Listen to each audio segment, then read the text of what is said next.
After Jesus was rejected at Nazareth, he moved to Capernaum and really set up this city as kind of his home base for his ministry in this area. A lot of the miracles that are recorded in the gospel either took place here or just outside of here. When he walked across the Sea of Galilee at night, he was coming from the opposite side of the sea, coming toward Capernaum. And if he hadn't intercepted the boat, he would have passed by them and come here to this harbor. We mentioned the casting out of the demons into the swine. Well, that started here and stopped here. He took off from Capernaum, and then when he came back to Capernaum. Capernaum was a small village on the northern shore of the Sea of Galilee. Probably had a few hundred people in it. And given the miracles that are recorded for us in the Gospels, of all the things that Jesus did there, obviously he would have been well known in the community. Anytime he came to Capernaum, people would have known about it.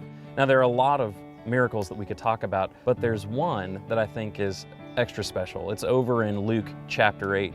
And as Jesus is coming into town, Jairus, the ruler of the synagogue, has a daughter across town who is very, very ill. And so he sends word asking for Jesus to get to him and try to help his daughter. And as he comes through town, crowds start to surround him.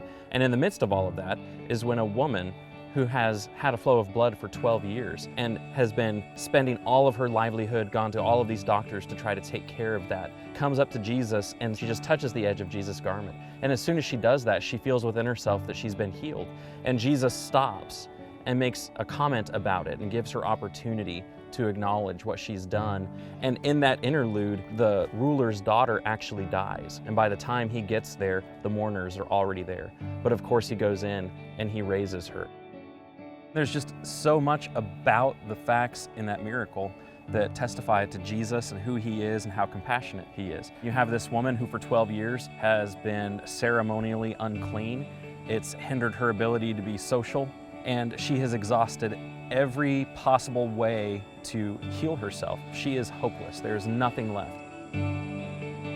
She's so desperate that she's willing to try to sneak a miracle from Jesus because her condition is such that it's a very delicate matter. And what Jesus does at first glance seems kind of cruel. He draws attention to her. It says the crowd was kind of jostling him and he asks, "Who touched me?" And his disciples are a little indignant. There are all these people. What do you mean, who touched you? When he mentions it again, she comes forward. She tells him everything that happened and he says, "Go in peace, your faith has made you well." And what he did, you think about her situation. If she had left that crowd without Jesus having done that, she would have felt like she had stolen something from God.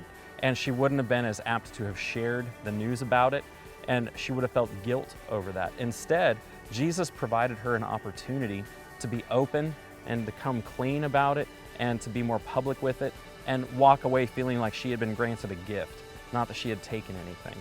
The way that he interacted with her was so compassionate. There's just so many details. I always think about that miracle when I think about Capernaum. But unfortunately, after him living there and doing so much, Capernaum is one of the towns that he pronounces a woe on when he's done with his ministry because it says they didn't believe, which is just so shocking to think, look at all that he said and all that he did in that spot, and the town didn't believe. And I think that's a warning to us that we need to pay attention. And we need to make sure that we pay attention to what Jesus says and what he does so that we don't end up with the same woe pronounced upon us.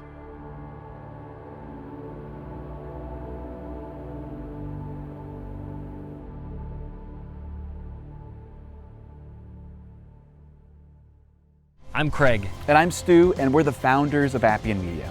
We really hope that you've enjoyed the content that you've just seen. This was only made available through the generous donations of so many of you. We believe that the world should have biblically accurate, visually engaging content about the Bible, and it should be free for everyone.